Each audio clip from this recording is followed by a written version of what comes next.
Welcome back to this Let's Play, The Last Remnant. Last time we picked up another character for our party, Glenys, and I've rearranged my unions again. I'll try and put the unions in the video description just for reference, though I may not always do it. The setup here is more or less I have, again, one person with Vivification Herb per group. Rush's troop technically has 2 people with Vivification Herb, but I've turned herbs off on Rush because I don't want Rush to use lots of items. He has to use more mystic arts than items in order to qualify for his final class, so I don't want to essentially have him spend the whole game spamming Vivification Herb. Though I will turn it on, again, sort of as needed. Blocter has Vivification Herb, so he's kind of the main one. Rush and Emma both have remedies and can heal that way. The David here has the Vivification Herb. Darien has it here, and then Jorgen has it here. So, you know. Am I doing my father proud? And with this particular union, it only has 2 people with healing. This union only has 2 people with healing. Torgal never learns any healing skills. It's kind of his only flaw. He's just a hard hitter, more or less. I would say that he's not a great character, except that he is, just because he does hit that hard. There are sometimes you'll run into characters like that in the game where it's, you know, even though they're flawed in some way, they still have enough punch to be useful. Anyway, this is the quest we have to do before we do the battle at the Nest of Eagles. And the reason why will become perfectly obvious in a couple episodes.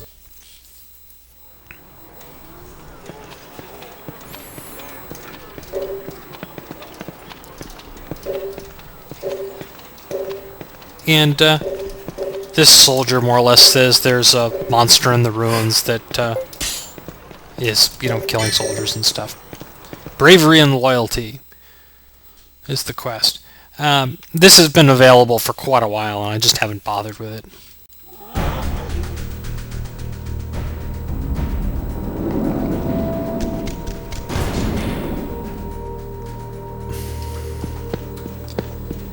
And you just start walking into Rebelia Castle, and a ladder appears. Actually, the ladder may have been there the whole time, but this is how these sort of reused areas will get reused, is that you will essentially have new passages open up, and you're not really working in exactly the same areas as before, because, well, they're just different parts of the same area. They use the same tile set and everything. And apparently whatever this giant is, they are... there's a wounded soldier trapped back there.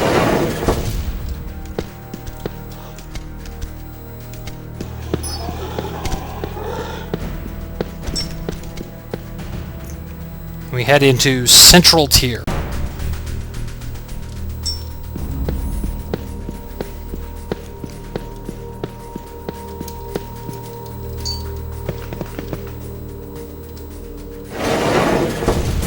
Now, this area, we still have the map for this area, but that's not a guaranteed. Many of these sort of newly spawned sub-areas will have their own maps. That door never opens. You can actually see, if you look at the map closely, there's a solid line in between the 2 pieces of the map.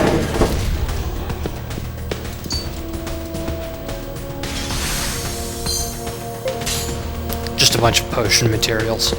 I don't really make much use of the potions arts. They give temporary stat bonuses, which I guess is, you know, useful in its own twisted way. But okay, later. Generally they're kind of a waste of time. I'm gonna just do some harvesting here for the sake of doing some harvesting. I'll do it off. Now that we've got that out of the way, we'll just continue on.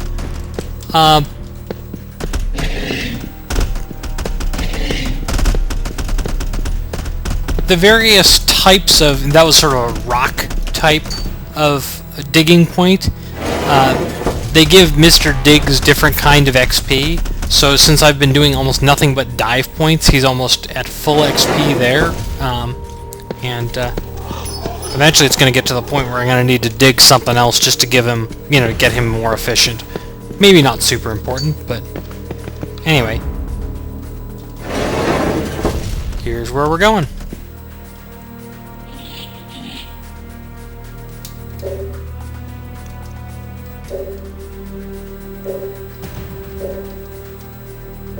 And they more or less tell us to roll over and surrender.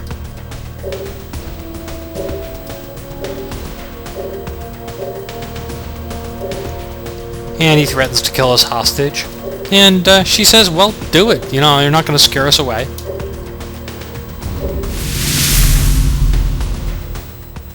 So let's have a fight.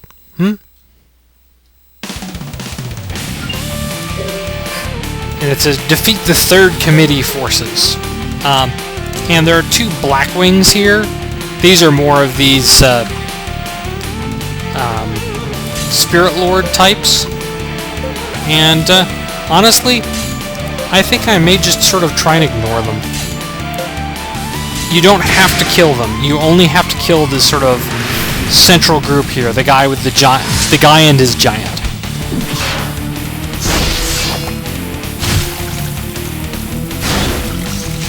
And since the Spirit Lords can multi-deadlock, it's not actually all that beneficial to try and fight all of them at once, because, well, you're just giving them free attacks, more or less. And since you were supposed to do this quest a while ago, well, let's just say it's this fight won't be too hard to just roll right over. If you saw it right at the beginning, morale actually started as even.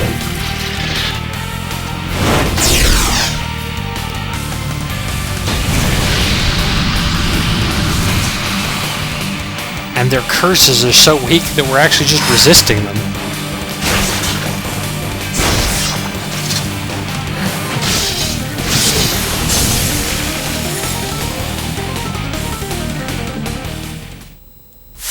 Not real hard. My old age hasn't stopped me from growing. I think they assumed that you were going to do that with 9 characters and a little bit earlier. But, oh well.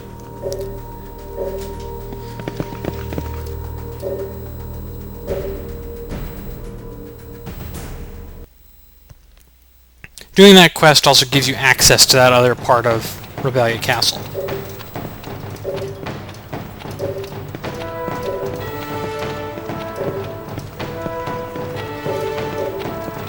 And she sort of hints at the some traveler who was going around, and the traveler she's talking about is Emmy, of course. But we'll have that conversation later. Sometimes you'll run into your companions sort of on the street, and there are times when you talk to them that they will have something unusual to say. Sometimes when you do that, you'll give them permanent stat bonuses, which is handy. But there's one of those in particular you have to be kind of careful with, which is Glenys, because her conversation that gives the stat bonus will disappear, and I actually don't remember what the exact criteria are for when it appears and when it disappears. But you could probably look at the wiki and figure it out there. But it apparently has not appeared yet, because there she is, and she has nothing to say. So, I'll save here. I've jumped back out to the world map. To end this episode, I'm just going to show up at Athlone Castle to trigger the next plot thing. Sir, the Conqueror's forces and the Duke of Cubine's guard have met at the Nest of Eagles. And it seems Celipalais is taking quite a beating. Torgal, Blocter, we better hurry to assist them. Parkus, Emma, you and Rosh stay here and keep watch over Athlone.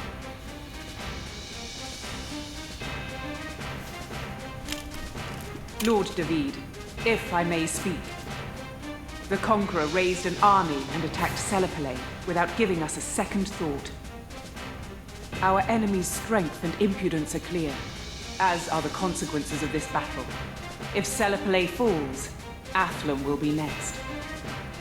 If even one extra man could increase your chances, you should take him. Emma. Take the others. I will protect Athlum with my life.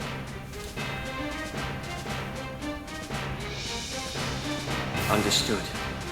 Take good care of her. Yes, my lord. Come on, men! All forces! To arms! Yes, my lord. Alright, and Emma leaves the party here. I'll have to replace her temporarily in the setup. And I've actually, or I believe I've already done so. Yeah, I already did so.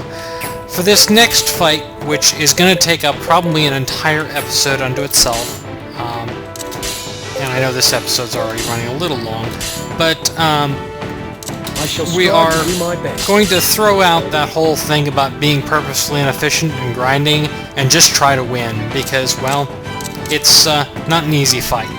And to make this work, I need to have David be the head of a union. It doesn't really matter which one. The union has to have at least 100, or, well, at least 80 AP, but preferably more, and I'm moving essentially all of my people who have high AP generation into that union, though I have 4 evenly split groups of 3. Because we're going to use the Gaebolg probably for the first and the last time. And it'll be a blast. Literally. But this is probably, I don't know, maybe one of the harder fights in the game. There are a lot of fights in this game which are just not pushovers. The strategy I'm going to use makes this fight a lot easier, and it's really kind of simple. So it's just a question of using the tools at your disposal, which, you know, it's like, well, you could just run in and try to bash your way through and you'll probably lose, but knowing what you have available really changes the game, and I really like that, and that they actually make you use the tools. But we'll deal with that next time.